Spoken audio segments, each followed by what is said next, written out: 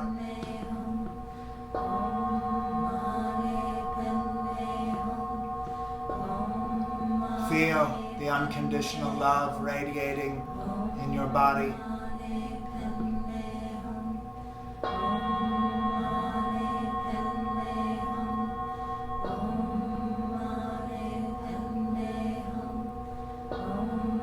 And this being comes closer.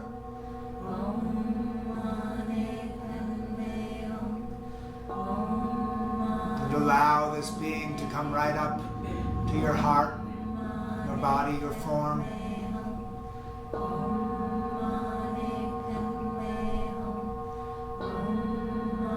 And allow them to step inside your heart, your being.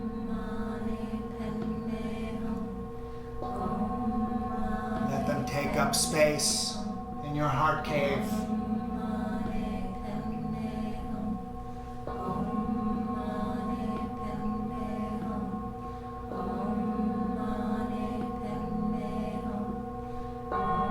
And they expand their energy, filling your body, filling your form.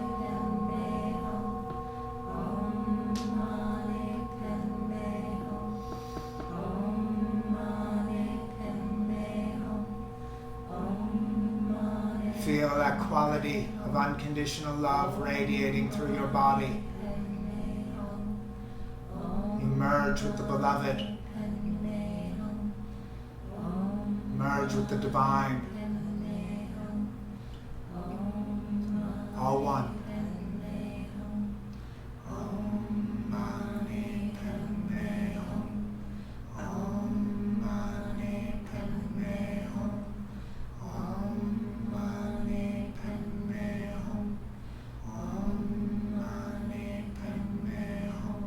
Soften the mantra to a whisper under the breath as it continues to repeat in the mind and the heart. You rest in the integrated energy of the universe, of the divine, all one, all God, all love.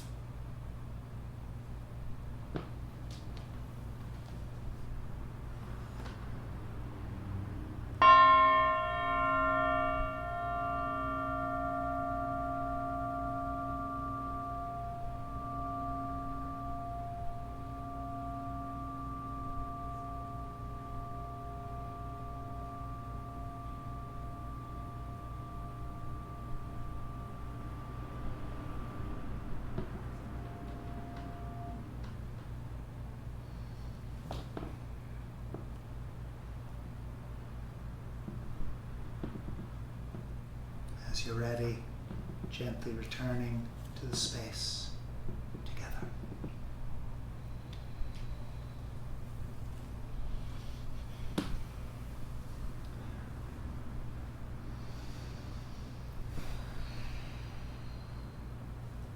I love that one.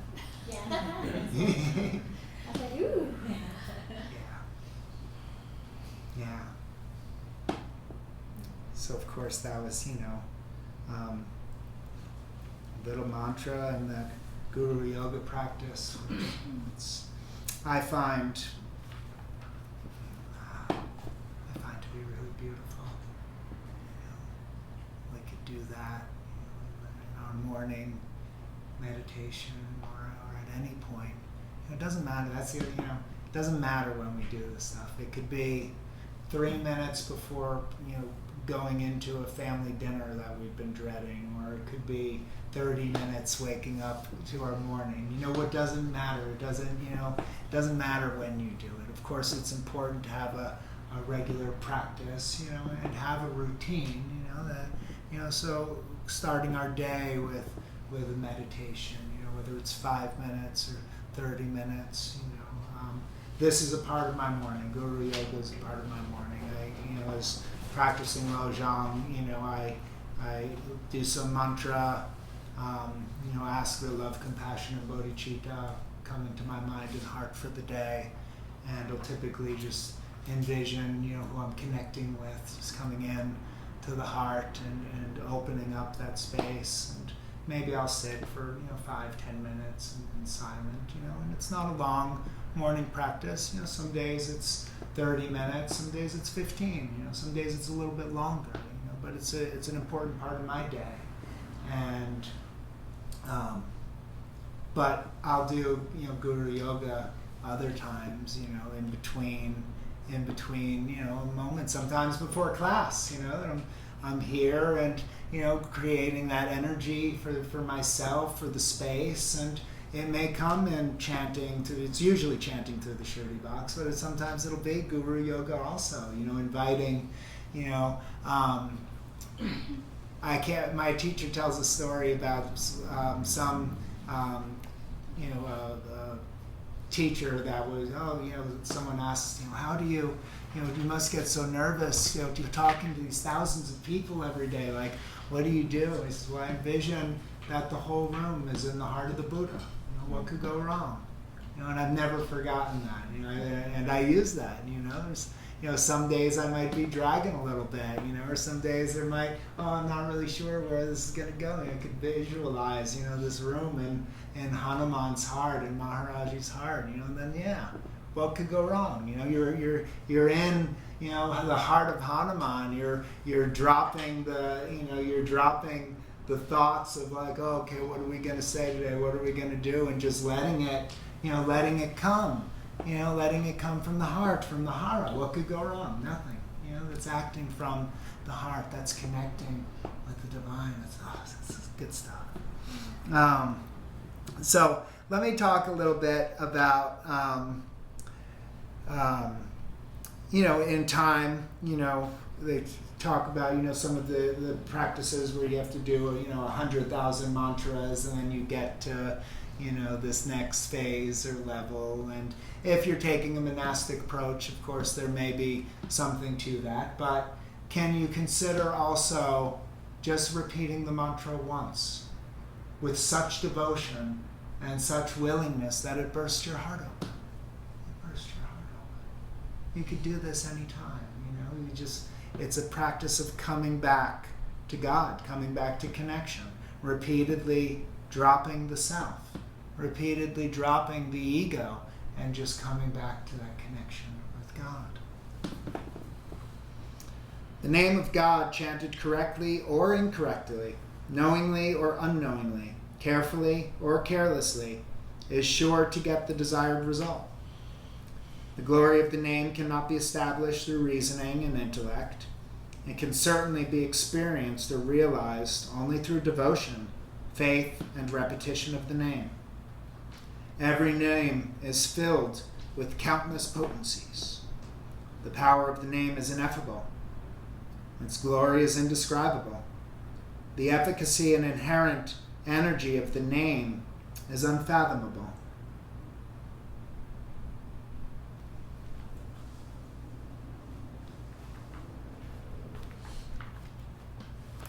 So all faiths have some form of mantra. I connect with Tibetan and Sanskrit because that's the path and lineage that I work with. But a couple of other, just ideas just to show the way the practice of mantra spans different paths. I can do all things through Christ who strengthens me. That's the Philippians. That's a mantra. I can do all things through Christ who strengthens me. I can do all things through Christ that strengthens me. I can do all things through Christ that strengthens me. It's repeating the name. It's a mantra. Hail Mary is a mantra. Hail Mary is a mantra. Islamic cultures, call on me, I will respond. Call on me, I will respond. Which is interesting because in Islam, music is technically not allowed, but their prayer to me is so musical. Yeah. So rhythmic. So rhythmic. Yeah. And of course, Allah Akbar is a mantra as well. Just repeating the name of God. These are all names of the same thing. There's a different image in the embodiment. There's a different story that goes along with the teaching, but it's all a name of God, and it's all one. It's all one. So that's why the name and what is named is not different. Whether you say Allah Akbar, I can do all things through Christ, Sri Ram, Jai Ram, it's all the name of God. They're doing the same thing. The potency is the same. There's no world where one mantra is more powerful than the other. And actually, according to Swami Sivananda, the shortest mantras are the most, are the ones that are most powerful. Just saying Ram, Ram, Ram, just the short, that just keeps you so focused, keep you so in the present. And of course, the Sanskrit mantras, being the sounds of the universe, is one of the reasons that I do like those, is because now there's something vibrationally happening in the body in addition to the devotional quality. There's a power of our voice. And we talked about this a little bit yesterday, but our greatest instrument is in the body, and the vibrations that we create and connecting with ourselves. It's like, okay, yeah, I can, put this right up to my head and feel the vibration. Ram, Ram. There's a vibration happening. Om. That's the one that gets me. Om.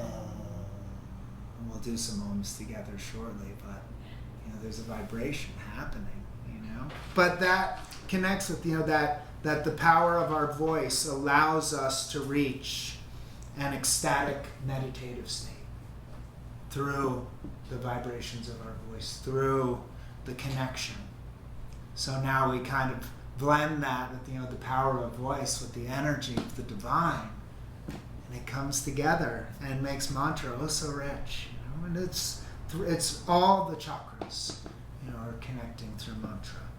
But we're dissolving into love. In doing the mantra, we're coming into presence. There's an element that's mindfulness practices. Can that be a tool to just be so present and not lost in the narrative of mind? But there's the devotional practice where we are reaching and maintaining an ecstatic meditative state. We're dissolving the ego through the mantra and connecting with the divine, connecting with the oneness. It's mantra will take us from, motivation to wholeness rapidly when the heart is open, when the trust. This all requires trust. Mantras are the names of God that help us build a mental image of the deity and hold their divine essence within our hearts while singing. I talked about that a little bit, about some of the tantric Shaivism paths where you focus on the mantra, the image, and the breath. That's like this trifecta of pure awareness, and that's also another practice. And you don't. I would say you need to remember this, but dhyana. So mantra is the phrase. Is the words. Japa is repeating the name, and dhyana is repeating the name while visualizing the deity.